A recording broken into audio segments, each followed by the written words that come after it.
We're about to get started this morning. Listen, I got something that's on my mind. I didn't comment on this post, but this post is about a post that I saw in the F&I 20 group. I didn't comment. I just wanted to see other people's comments on this post. This post reads, and it was done a few days back. And it says, I had a real peach in my office the other day. A father and son didn't care to buy anything, not even the Gap that I pitched pretty hard because of his situation. Bought a brand Forester, which probably meant brand new, bought a brand new Forester, 9 days later totaled it. And then it shows pictures of this person's totaled car, right? And then I'm reading the comments underneath it, and some of the comments are making fun of this customer, saying, man, you know what, they should have bought the Gap. Don't you love when that happens? You know, it's kind of like a retribution, you know, kind of a satisfactory result in the end that you pitch your product pretty hard, but the customer doesn't end up purchasing it and then ends up needing it and doesn't have it. As if that customer should have listened to you in the first place, basically. And listen, this is the exact wrong approach when it comes to customer. I'm going to tell you something. An approach like this toward a customer because they don't purchase your product is what I call a rookie move. It's what I call a rookie move. You blame the customer for not purchasing your product, which is an incorrect approach. The customer doesn't purchase your product, listen to me, not because they don't want it, but because they don't see the value in it. Would you guys agree? That's the only reason the customer doesn't buy your product. It has nothing to do with the money that they're there to spend. Listen to me. When a customer, and I've told you guys this before, when a customer walks in your office, they've already agreed to spend $25,000 and $30,000 and $35,000. There's nothing that you have in your office to sell that customer that costs more than what they've already agreed to spend. But what happened is before they got into your office, they saw all this massive value in the product and they agreed to purchase it. But once they got into your office, that's where the value stopped. And so that's where their agreements to purchase and spend money stopped. But yet, you blame the customer. And then when you pitch your product, that's the first problem. They're pitching, right? That's the first problem with this post. It says, not even the Gap that I pitched pretty hard. You don't pitch product, you present product. See, there's a difference between a professional and somebody who's almost a professional. I'm not going to call them an amateur. I'm going to say they're almost professional. The almost professional pitches product.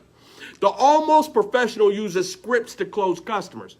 The professional presents product. The professional presents value. The professional knows the art of closing. The professional knows how to close the customer because they built massive value in their product. You follow me? So what you want to do is you never want to take this approach to a customer. When they don't purchase your product, all they're telling you, in other words, is that they don't see the value in it. That's all they're saying. They're saying, hey, you know what? You pitched your Gap to me. Folks, I don't see the value, so I'm not spending my money. Oh, I got money to spend because when I leave your F&I department, I'm going down here to Best Buy to buy that TV I was looking at. I'm leaving Best Buy and I'm going down to Haverty's or American Furniture and I'm buying that couch I was looking at. You know what? I'm going to go down here to Target and I'm going to buy that washing machine that I was looking at. I'm not going to spend it in your office because I see more value in the washing machine that I was looking at before I came to your dealership. See, that's what they're saying when they don't purchase your product. It's not that they don't want Gap. It's that you didn't make that Gap valuable enough. So what I need for you to do is I need you to skill up. I need you to analyze the way that you pitch your product. And I need you to switch from pitching your product to presenting your product. I need for the focus not to be on the customer and the way they react to your pitch, but I need for your focus to be on the value and actually closing that customer, delivering value. Because listen to me, a customer they do not get value from your product until you close them. Period. Unless they are protected, there is no value in that transaction. Would you guys agree? Watch this. Look at this. Look in the room.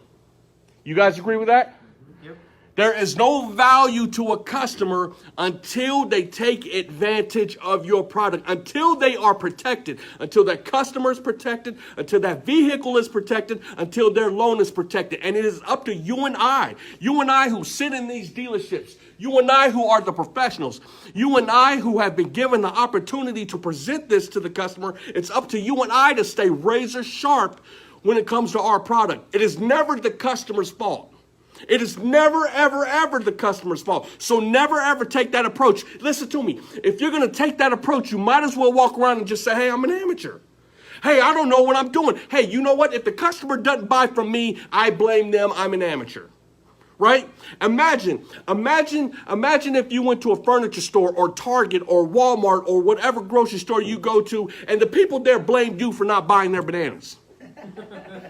Imagine how you would feel if you walked into that Walgreens and the people there blamed you for not buying the toothpaste. Come on.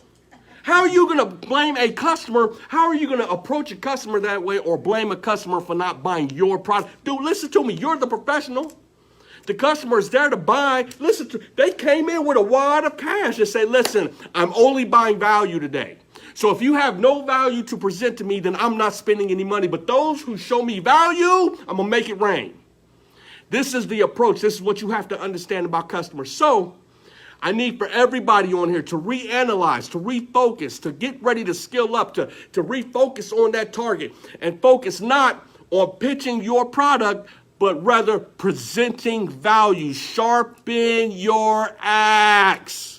Sharpen that axe. Get that axe razor sharp so in the end, you never have to blame a customer, yet you generate revenue in your office. You're able to take care of your family. You're able to take care of the dealership and those who gave you opportunity. You're able to do a great job within that F&I department because you know how to generate revenue. Everybody with me this morning? Hey, listen to me. I'm going to cut this thing a little bit short. I'm at a Honda dealership today. We're going to learn how to generate even more revenue. We're coming off of how many record months this month? How much does last month make?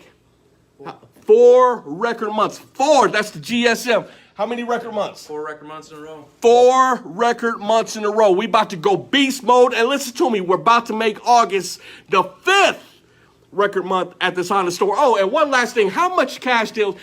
What is your cash ratio per month? What is the cash ratio in the store per month from you guys? 50-60%. 50-60%. 50 or 60%. Listen to me. If these guys simply pitched product, then no one would close because they do 50 or 60% cash deals in this store. They don't have the luxury of doing finance deals. They don't have the luxury of depending on rate and reserve. All they have to go on is skill set that they've learned and presenting product and the ability to close customers. That's all they have to go off of. Why? Because they only get the opportunity to do finance deals 40 or 50% of the time. Other than that, it's all cash. Listen, skill up. Dealer F&I University, look it up. Skill up.